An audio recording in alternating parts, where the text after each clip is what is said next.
Ob du Krebs hast oder AIDS, mir geht's am Arsch vorbei. Du Wichser reißt mein Herz in 2 Millionen Teile aus Schmerz und nie sind schwer wie Blei.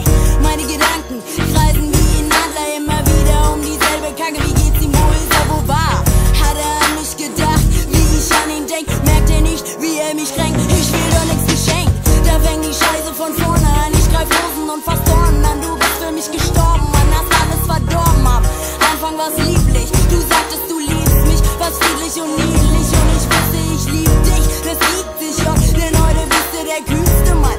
Oberlocker, super duper Chabu, wie fühlt sich's an? Bist du darauf ein Hass, Alter, macht dir das Spaß? Ich scheiß auf dich, das war's, du liebst mich nicht.